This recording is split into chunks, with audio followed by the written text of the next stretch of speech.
gang rape, sodomy, and when that wasn't enough, then it turned to bestiality. A voice said to me, "What would you do if Wyndolyn came back in a dead box?" My mother being addicted to drugs, being involved in sex trafficking as well.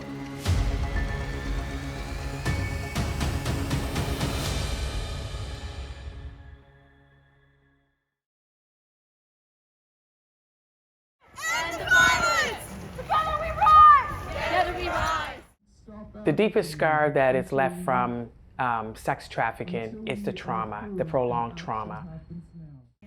I am Wyndolyn Brown, and I am a survivor of sex trafficking and gender-based violence.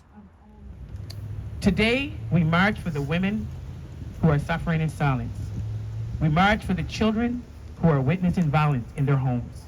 I grew up in a home that was infused with domestic violence. I saw the verbal abuse, I saw the physical abuse that my father inflicted on my mom. Due to the fact that he was an alcoholic, this is how I became a victim of child sexual abuse. Growing up with that, as a young child, I carried a lot of shame. So I didn't say anything to anybody. We are at Graham Creighton Junior High School. This is where I used to go to. This is the place where I was first lured, coerced, and groomed into sex trafficking.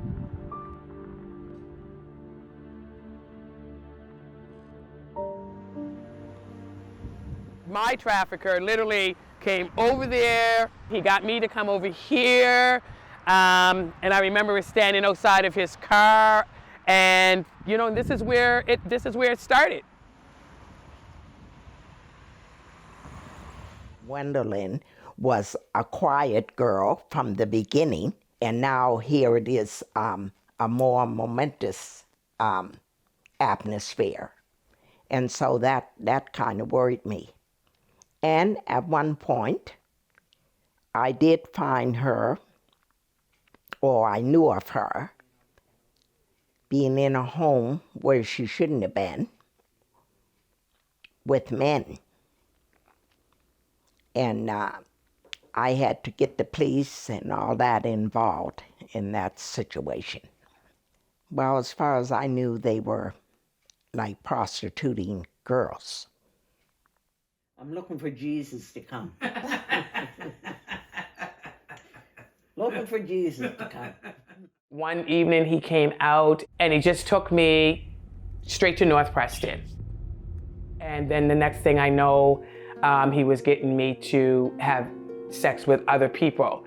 And then in the nighttime, he removed me from there and he took me to another place. And this is where I was at, where I endured a lot of gang rape, sodomy, and when that wasn't enough, then it turned to bestiality. He would give me this stuff to drink, and it would kind of make me feel like I was paralyzed. I understood everything that was going on around me, but I couldn't really defend myself. And while some men were having sex with me in the vagina, some men was doing things with me anally. After a while, they were using the handle off of like a spatula, and after that, he started to he made me want to have sex with a dog. Maybe a couple of days later, the police show up. When I knew that the police was there, every day they give you this stuff to drink. So they took me and put me in the kitchen, because the bathroom was like back here. The kitchen table would have been like in this area, and down in the floor were like floorboards, and they moved the boards and put me underneath the floor and put the boards on top. So I was like laying down in a little alcove part, I guess, of the floor underneath the house. And they allowed the police to come in, and the police searched the place. I literally could feel the weight of their boots on my chest. when they were looking for me. But because I was under the influence, I couldn't, there was no way that I could talk, but I could see, I could hear everything that was going on. And to this day, I'll never understand why they didn't bring the dog in the house. And they went away because they didn't find me. And then the next thing, I remember it seemed like forever and forever, but I could hear the walkie-talkies of the police. No sirens, just the walkie-talkie of the police. We went back home. They took me home to my mother's house.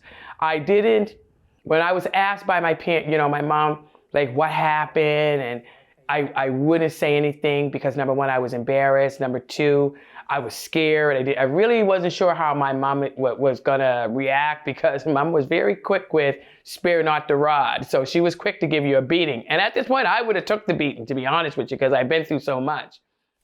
That was my child, and so I certainly did feel responsible. And so, after having the police involved and everything like that, I thought to myself, if I can be honest with you, I got on my knees and I began to pray to the Lord. And at that moment, a voice said to me, "What would you do if Wyndolyn came back in a dead box?" And I said, I would bury her and go on living for Jesus. And from that time on, it gave me clarity.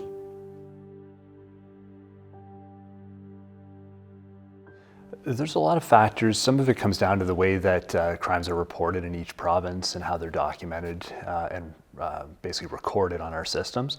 But in Nova Scotia, we've got a wide variety of different communities, different, in some cases, marginalized communities who are specifically vulnerable to human trafficking incidences. We do see a fair bit of people from this province that are recruited from Nova Scotia and sometimes moved to other provinces where they're exploited further. So the reason for the high incidences of human trafficking, it can be a variety of things, whether it be the backgrounds of the victims, their access to resources, their educational background, their family lifestyle, even something as simple as role models and people to look up to in their life and in their communities. A lack of those opportunities can often lead to someone being vulnerable to be exploited. Most people didn't want to talk about what was going on when it came to sex trafficking or domestic violence. No one didn't want to talk about that stuff. And there was nothing in place back in those days to help someone like myself that just went through sex trafficking. And to be honest with you, I still didn't even know that it was sex trafficking. Well, every victim is different and their experience is all dependent on what's happened to them throughout their life and where their mindset and their struggles are at that time. So it's hard to say with any certainty why victims generally don't come forward, but again, it can be for a variety of reasons. It can be fear, certainly. Distrust, for sure, is another reason why they're not coming forward. And in some cases, as hard as it may be to believe, some of these victims don't even know that they are being trafficked, is another reason. And they believe that they're in a trusting relationship and they're just helping out their partner and don't realize that they're actually victims themselves. After that happened, I ended up having kids. Through me having kids, it was the first time that I literally experienced domestic violence for myself with the father of my 3 older children. And what happened after I left that man that I was going through with the father of my first 3 children, and I was living in East Preston on my own, my trafficker was, I understand now that he went to the wrong house and he sexually assaulted me. While I was being assaulted, Tanisha would have been 5, I think 6 years old, came out of the bedroom. And because I was trying to be quiet, not to make any noise, but I was crying. And she came out of the room, and he turned around and he looked at her and he says, "Wow, you got a beautiful little girl." And when he said that, everything went up in my body. And I remember telling her, "Go in your room and don't you dare come back out of your room again." And I said to him, because he had another man outside in the car waiting. And I said to him, "Just take me out of here. I'll go with you. But we got to get out of this house," because I was scared of what he would have did to my daughter. I remember I was so distraught. I grabbed the kids. I took the kids. I took them down to my mother's house. And then I came back home and I wrote my mother a 10-page suicide note. And then I took a bottle of pills, and that was the first suicide attempt because I couldn't handle it. I knew I had to talk to the police because I didn't understand much about police and charges and all that stuff. And it wasn't, and I told them what happened to me about the sexual assault. And because I was talking about that, it triggered the stuff that happened to me 8 years prior. And then I went into detail and telling them about the sex trafficking and how he held me and I was gang raped and the bestiality. I felt ashamed because we as Black people, we call that going crazy. You know what I mean? She's so crazy, she tried to kill herself. So I had that stigma on me, and it was embarrassing. And I was embarrassed for my family. I was embarrassed for my children. I couldn't even be a proper mother to the kids because I didn't know how to. My head was really messed up. And from the time that I gave that statement to the police, from the time I was sex trafficked up until we had to go to court, it was a span of 10 years. That happened in a whole 10 year. So even after I wrote the statement to the police about the sex trafficking and sexual assault, the guy went on the run. So the police didn't even get him for like maybe 2 years later. So out of a 2-year sentence, you only do 2/3 of your time. He only had to be in jail for 6 months. Being here after all that went on was very embarrassing because people talked about me so much that I would leave here, take off, go to Toronto. I tried to make a life for myself in Toronto, and that's when I met the father of Kadisha and Kadel. So, I carry these scars in my forehead right here where this guy took his forehead and clipped me with his head, split my head open. And I'm just like, oh my God, I got to get away from this guy before he kills me. I fell into drug addiction, crack cocaine. Due to that, my mother would not have me around her home. I slept in crack houses. I slept in Halifax on the Commons, over by the Oval, underneath the bushes. I slept downtown by the bridge where the DOF is. I slept down around there. Because of my drug addiction, it caused me to become homeless. I didn't want to be on the drugs, but I didn't know how to get off the drugs. I was tired of being homeless. I was tired of being high. I was tired of being broke. I was tired of, using my body to get drugs because I would do anything to get drugs. If I didn't steal, I would have sex so I can get high, whether it was from somebody else that was smoking, or I would even go have sex with the dealers. It didn't matter to me. On top of that, I found out that my brother had decided to leave the drugs alone, and he was in church and having a good life. And that is what gave me strength to say, you know what? When I get out of here, I'm going back to Halifax and I'm going to keep my life right. And I'm going to go back to church because I know that being in church would help sustain me. I knew that. Here it is. Next year is going to be 11 years that I've been clean. The most difficult moment for me was learning what my mother actually went through. I didn't understand why my mother was in the situations that she was doing. I didn't understand why she was living out in the street when I'm hearing that she's living out in these tents and stuff with her ex-husband. Why are you doing all of this stuff? It doesn't make sense to me. Why are you now taking my sister in this kind of stuff? Now you're telling me that your home is burnt up. No, that was a shack. You were living in a shack outside. You did not have to. Being in situations where, I remember even visiting my mother and up in Ontario and having to leave the room so she could do certain stuff. I'm like, okay, Lord, have mercy.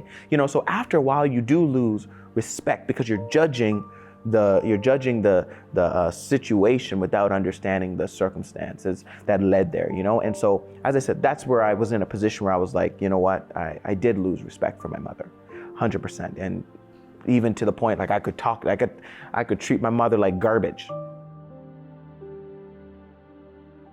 For me, you know, that resulted in a lot of bullying, that resulted in a lot of self-hatred. There was a lot of thoughts of like, why didn't she take me? You know, even like when my sister Kadisha was living with us, and then she went and lived with mom, and I was like, what's wrong with me? Why didn't mom want me, right? But obviously later on, understanding the magnitude of the situation, I believe I was in the best position being left with my grandparents. Hear Kadel share his thoughts and his feelings, that was the very first time that we've ever spoke about it. And, you know, I cried that day because I thought about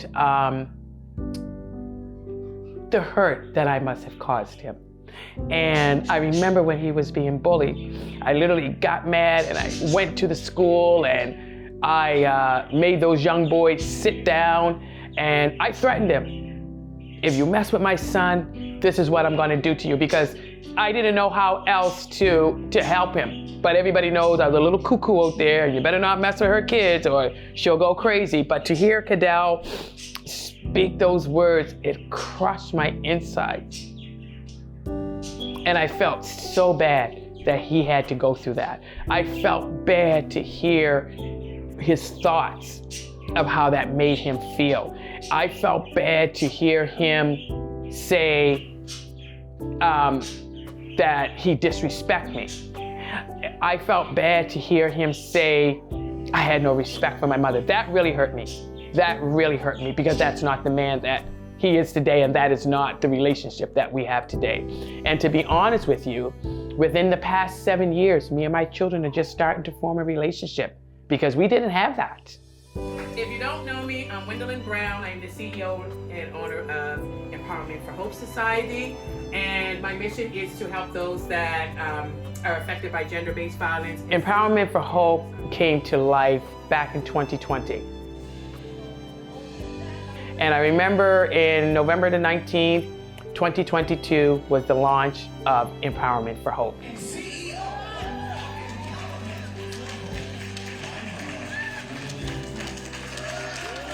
There was over 100 people that came to my launch that day.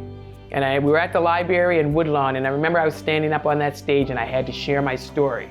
This has been a journey, a real journey, honestly. I would say my turning point, honestly, was sitting back and listening to my mother's story during her Empowerment for Hope launch. I was like, these are the circumstances that led to mom's situations. So yeah, I would say for my turning point was really seeing my mother and hearing her. But it wasn't just hearing her story. It was seeing the empowerment that she had backing her. It was like the resilience, like you could see it. You could see the perseverance. You could see the endurance as she spoke. It wasn't just, oh yes, this is what happened, this is what happened, because many people can tell you their story and still be broken. But when I heard my mother speak, I could see the perseverance. I could see the endurance. I could see it. And I was like, this is it. From there till now has been like a roller coaster of emotions, me being, doing a lot of speaking engagements. Up until today, I have helped 67 women, including young girls, that have been affected by sex trafficking and gender-based violence. She just has to get her mind a little right. But she's a lot more quiet than what she used to be. And, you know, I feel good about that, about her job and everything that she's into now. I want to have the Empowerment for Hope Support Hub, which would primarily help Black, Indigenous, and Brown women. But I You know, sex trafficking and gender-based violence is no respecter of persons, but we are the highest to be trafficked. We are the highest to be brought into domestic violence. And I want to be that face, that color that most people don't get to have.